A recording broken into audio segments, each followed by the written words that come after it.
everybody. Welcome to this week's edition of Online Storytime at the Dover Library. Hope everybody's having a great day. Okay, let's get going. Days of the week. Days of the week. Days of the week. Days of the week. Days of the week.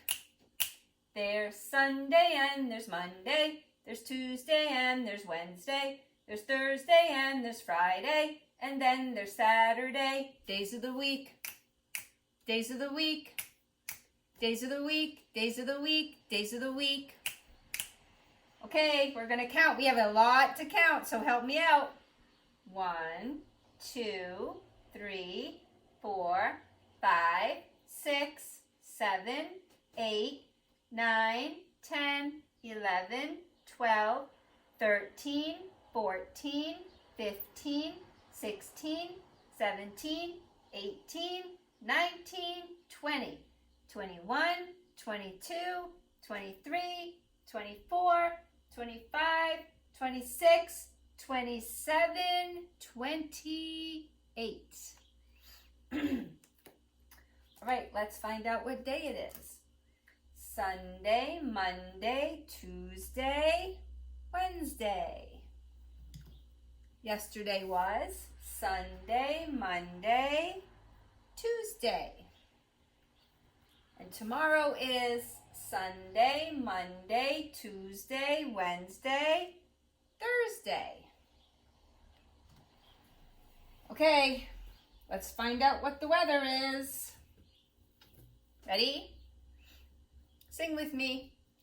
What's the weather? What's the weather? What's the weather like today? Is it stormy? Is it sunny? Is it rainy out today? What's the weather? What's the weather? What's the weather like today? Is it snowy? Is it cloudy? Is there a rainbow out today? Look out the window and tell me what you see. I see lots of rain and lots of clouds. So that's what we're going to put up on our calendar today. Rain and clouds. Okay, so today is Wednesday, October 28th, 2020. All right, I have some stories. And since it's almost Halloween, both my stories are Halloween stories today. So the first one is called A Halloween Scare at My House by Eric James, illustrated by Marina Le Ray.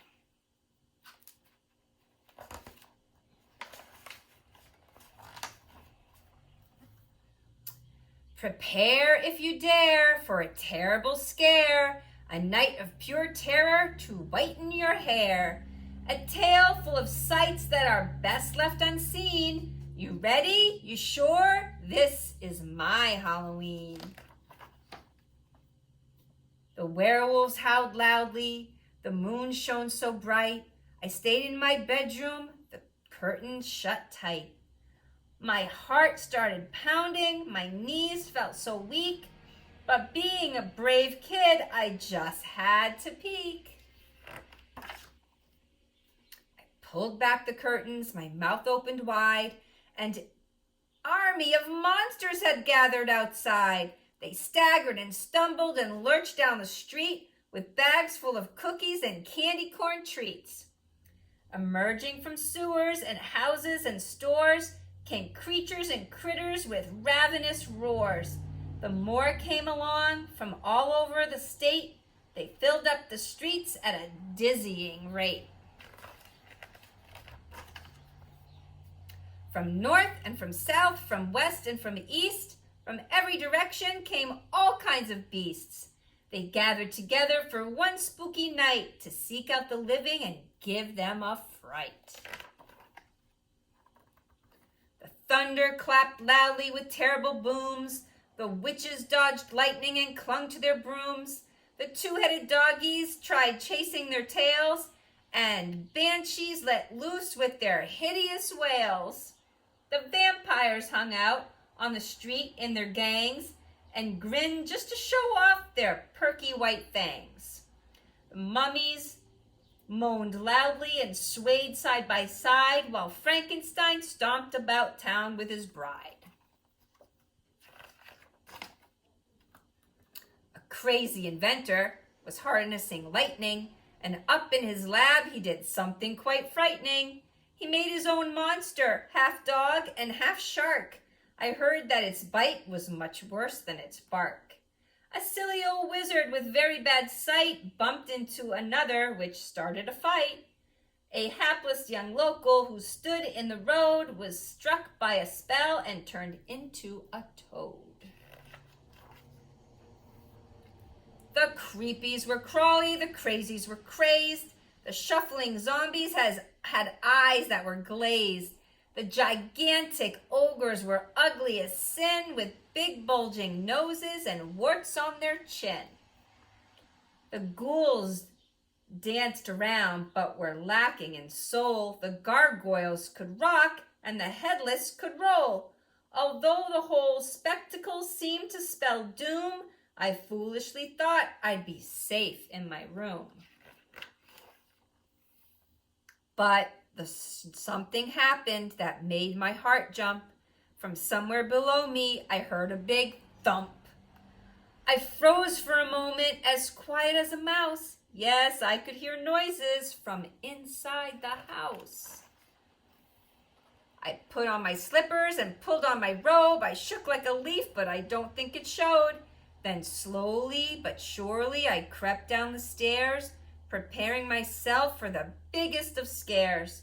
My hands trembled wildly. I opened the door. I still shudder now at the horrors I saw. The stereo spat out some hideous sounds as dozens of monsters jumped madly around. The sight was horrific. It made my skin crawl. The monsters were having their Halloween ball. And right in the middle, one monster loomed tall, the hairiest, scariest monster of all. He turned around and saw me. I fell to my knees. I'm not very tasty, so don't eat me, please. He beamed ear to ear and broke free from the huddle, ran over and gave me a big monster cuddle. At last, we have found you, he said with a smile. We've roamed everywhere and we've looked for a while.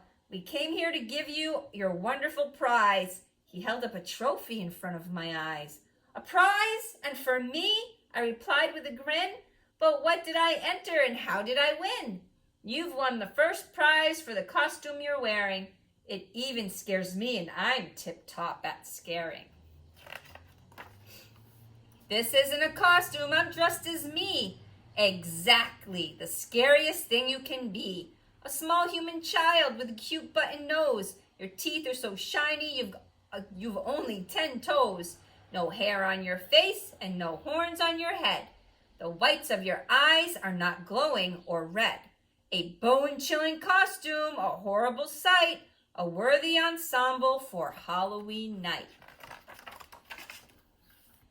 We partied together until the moon set, a Halloween night that I'll never forget.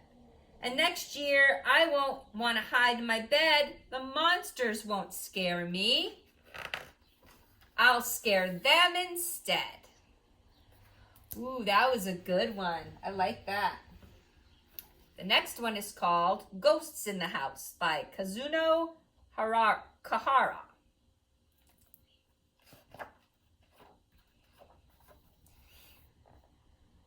Once there was a little girl who went to live in a big old house on the edge of town.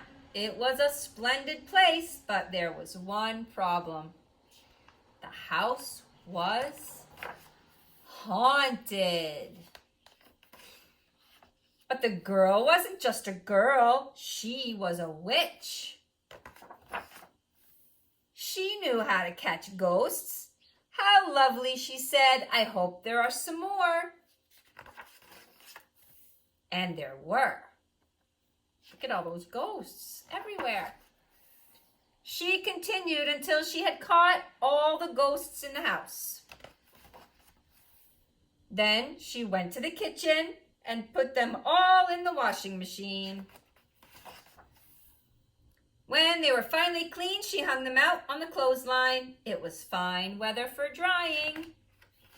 That's silly. After drying, most of them became nice curtains. One of them made a good tablecloth. They were all very useful. The little witch began to feel very tired after her hard work. She knew just what to do with the last 2 ghosts. What do you think she's going to do? And they all lived happily ever after. Oh, she used them as blankets. Okay, well, I hope you liked our stories today. And I hope everybody has a great Halloween this weekend, no matter what you end up doing. The library will be giving out candy if anyone wants to stop by between 10 and 4 o'clock on Saturday, okay? Hope everybody has a great day. See you later. Bye.